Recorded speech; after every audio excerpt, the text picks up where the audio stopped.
Let me tell you guys something that I've heard a lot lately. Spider-Man will sell regardless of what creators are on it. And when people say that, they point to Zeb Wells or they point to Joe Kelly, names that on another book might not necessarily bring in the audience. On Spider-Man can lead to a book that is selling certainly within the top five. For most of the Zeb Wells run, it was the number one selling comic book in the direct market. The question is, what's more important? If you take Spider-Man and you put a much, much, much lesser known creator on him, do the sales start to slump? Or are characters more important? And I think when you take it past Spider-Man, the question might actually get a lot more interesting. But the question is, what's more important, a creator or the character to sales? I think it's interesting because there are instances where, it, I guess taking a step back, there are certain characters that feel like when a creator has begun writing or drawing on them, it feels like within the company, they've gotten promoted. They've graduated to that book. Somebody graduates into Spider-Man. Somebody graduates into Batman or Action Comics as opposed to Superman. So I think that in those instances, it is the IP, it is the character that is more important because it can make or break a career for a creator since it's such a marquee title, one that is expected to sell at a certain volume that has those expectations. And so if you do not meet them, that is the fault not of the character, but the fault of the creators associated. Hmm. Yeah, I think that I think it depends on whose perspective you're looking at in regards to the sales. The people that really care about the sales uh is going to be the company, to which I would say the character, especially if it's a high tier character.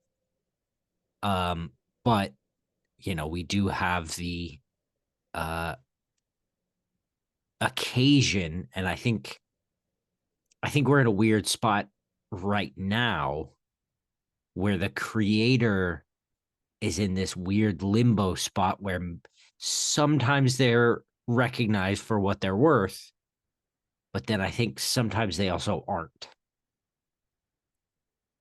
And I think that's true in both companies. I think this is an interesting question because I agree with Kale. I don't think the answer is always cut and dry. You know, Batman as an example. One of those characters I've always heard. A Batman will always sell no matter who's on it. It is what it is. But we saw that during the Tom King run, sales slid, and notoriously it was outsold by Immortal Hulk, a character that should not outsell Batman under almost any circumstances. And then during Chip's run, we also saw the sales of Batman slide once again because people were not terribly happy with what Chip was doing on Batman. So I think that there are definitely examples where a creator's work on the book, not necessarily their name, but the work they're actually doing, has a material impact on the sales of the comic, regardless of the character, like the notoriety of the character. You don't get much bigger than Batman. Batman was brought down, not up, by those two creators in those specific instances that I referenced. However, Aquaman by Jeff Johns made Aquaman look, from a sales standpoint, better than ever before, and maybe better than ever again. That's an example where it's clearly the creator and not the character. What about Zebwell Spider-Man? I have a belief that a lot of people won't agree with, but it is what I believe. I think that more people enjoyed that book than go on social media and talk about it. I think that there was a very vocal minority that was full of haters. A lot of people probably don't even read comic books, quite frankly. But I think from a sales standpoint, we only saw it start to slump when Ultimate Spider-Man came out. Mm. Yeah. So I think that's the character. But I Yeah. also think that if what Zeb Wells was doing was truly, genuinely that hated by the people who buy the book, we would have seen the sales dip and flat. Yeah, because like between the four of us when we were reading it, I think the worst thing we said was, this is a really enjoyable comic book. I was addicted to it. Yeah. Yeah. Yeah. Like even like I wasn't reading it every week, but every time we picked it up, I had a good time. Yeah. But it was either I mean, maybe the worst we lobbed at it was this is a serviceable comic. Mm. But in every instance, we walked away saying what is here is good, whether or not it plays to my tastes and to my Right. wants for a comic in this moment. I Right. cannot, I can't criticize the quips or the script or the character interactions. There are definitely moments with the art, at least for me, but that is, I think that is to the testament of Zeb Wells, not to the to his detriment. Whereas at the same time with Chip's Batman, there were massive peaks and valleys.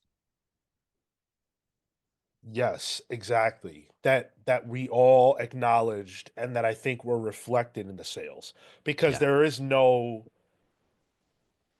like up until Absolute Batman, there wasn't another Batman book eating at that book. It was Yeah. itself. It was fans jumping Yeah. off and saying, you know what, I gotta go.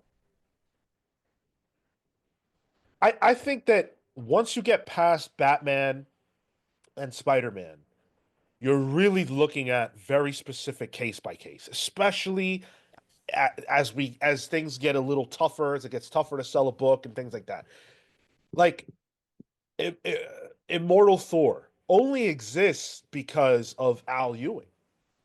I'm sure that Marvel would want some kind of Thor book on the stands, but I don't know that it goes as long as this one has gone or is projected to go. Al has talked confidently about going to 50 issues with Thor.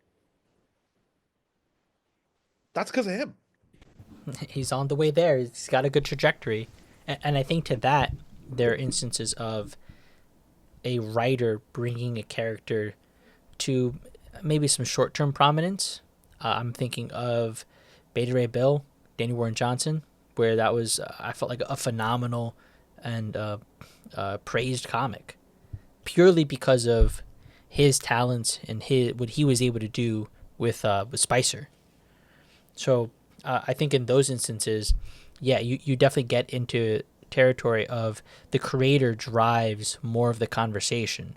You have an immortal Hulk, and that is driven by the creator, and as we mentioned earlier, had outsold a Batman who you would think would just sell perennially.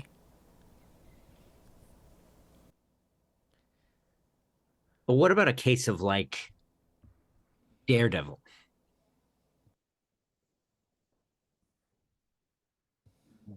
What are you getting at? Well, like traditionally, and at this point, I'm reaching as far back as I guess what was it, Bendis that was first um in this long chain of setting the next creator up for whatever. Um, but you have Frank Miller, you have Annocenti, that all have these phenomenal runs. Um, Daredevil has a long, long list of really solid creative teams all the way through his history, with very little wavering. Is that a case of the character being uh heightened by the creative teams, Or are the creators being elevated by the character? I think that's an interesting example where it's symbiotic, where both both the character and the fact that you're writing that character is the driver of success. Like, I've only ever heard good things about a Daredevil run, and I feel like somebody has to go someone has to put a gun to their head, and even then they might take the bullet on what's their favorite or what's the best. There's definitely a peak and valley, but there's a much larger consistency, not as necessarily because I've not read extensively, but of how it's spoken about, of what the conversation is like, is that this is a combination of both the creators, who are phenomenal, and the character, who's really popular and exciting to write, because there's a lot to be said with that character. I think Daredevil is one of those instances where, because again, I think about this from the perspective of sales. If those Daredevil runs that you're referencing sold well and are well regarded because of the creators, and Daredevil has a good reputation for having good quality comics because of the creators, I don't think that you can throw anybody on Daredevil and have an expectation of sales. And we can Mm. see that right now because the current Daredevil run, whatever you think about it, hasn't been selling necessarily great. I mean, I'm looking at the top 50 comic sales for March, and Daredevil's not here. Daredevil Cold Day in Hell is here because it's Steve McNiven and Charles Soule, but core Daredevil is not here. You know what is here? Immortal Thor. Mm. So I think again, once you get out of that literal upper echelon, and I don't even think it's true in the case of Batman and Spider-Man. I truly don't. I already said why with Batman. With Spider-Man, I just don't think Marvel is testing it. I don't think Marvel is going to put like Joe Kelly is not a name on the level of Chip Zdarsky or Tom King. Definitely not.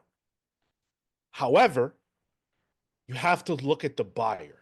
If the purchaser of the book is happy with the result, you will see that in the sales.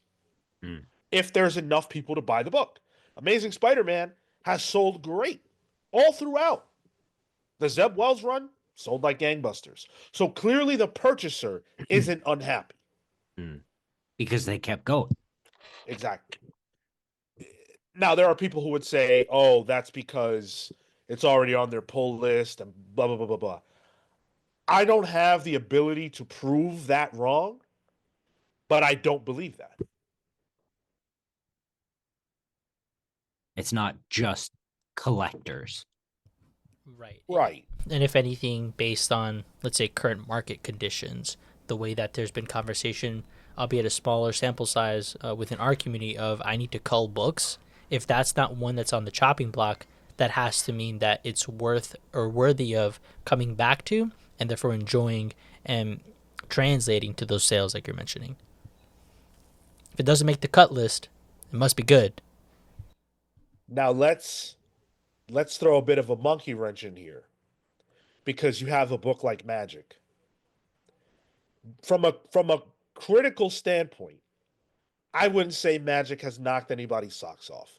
The most I've seen people say is, "Oh, it's solid. I enjoy it." Me personally, wasn't for me. However, issue 3, not 1, not 2, issue 3 of Magic is in the top 20 best-selling comics of March. I defy you to tell me the creative team on Magic. You That's got me funny. there. I'm working on looking it up as you're. Got me there.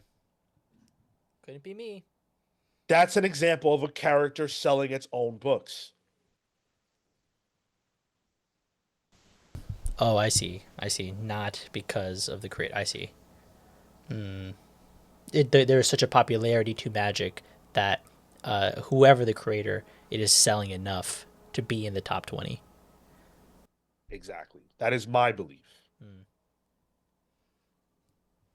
Marvel Rivals is the 21st best-selling comic. Who made that? That it's because of the IP. It's because of the video game. That book sold itself. So Emma Frost solo series when?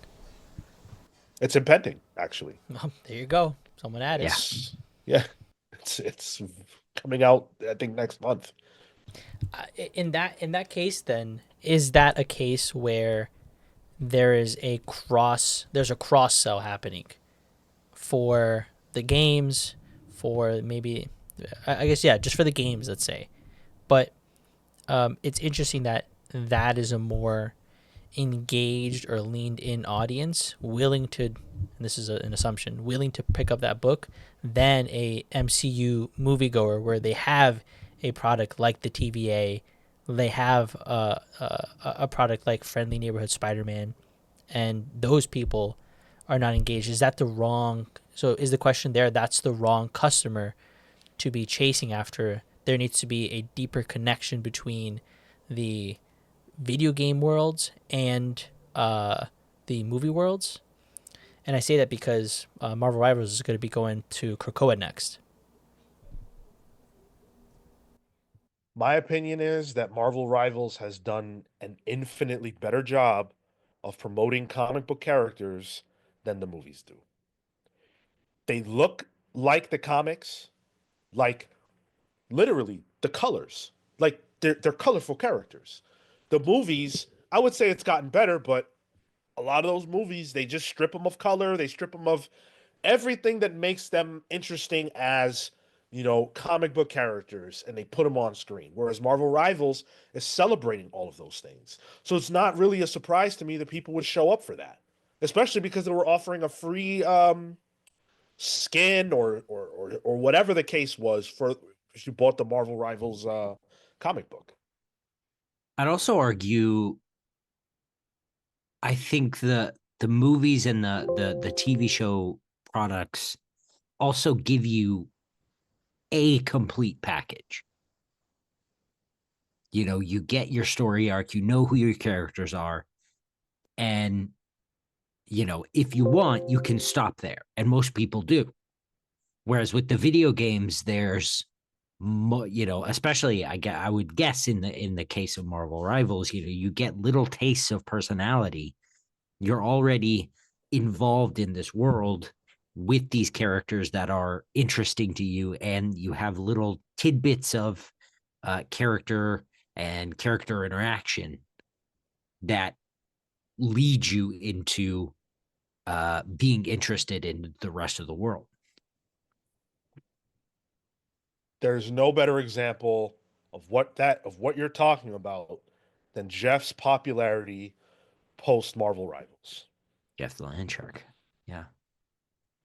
Jeff the Land Shark is a character that if you walked up to somebody on the street, if you walked up to the average MCU fan and you said, "Do you know who Jeff the Land Shark is?" they would tell you no. However, Marvel Rivals, one of the most popular games right now, features that character, and now there's an obsession with Jeff the Land Shark. Or I think maybe a more apt example is Magic is in the game. Magic was a mutant in one of the Marvel-related movies. You go up to a random person, there is a more of a likelihood they're going to know Magic from the game than the movie because they have existed in both of those realms, accurate or not.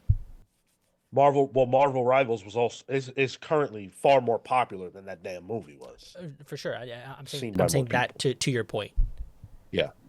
You're more likely to throw a stone and hit somebody who knows a MCU related thing or Marvel thing because of the game, not because of a movie. And definitely not because of a fucking comic book. The saddest part of all this. But to answer the question, are creators or characters more important? I would say it is extremely case by case. But ultimately, my argument is that most of the time, the creative team is more important. I truly, genuinely believe that. I think there are tons of books that we could point to right now where if it wasn't for that particular creative team, it just wouldn't exist. And certainly not from a sales perspective as good as it is existing. And books like Magic that sell, in my opinion, independent of the creators involved, are actually a lot more rare. I think just to add to that last point, it is through the success of those creators that we even have these books in the first place. A Spider-Man, a Batman. Those things could have died on the vine either in the 60s or in the 30s, respectively. But they didn't because of the quality of the creation at the time and the continued quality of creator that has continued to pick that up. In the indie space, in the smaller publisher space, we hear about a book through buzz, through effort of the creator, and establishing those characters moving forward. Support your creators. Go buy comics. We'll leave it there. Thanks for watching.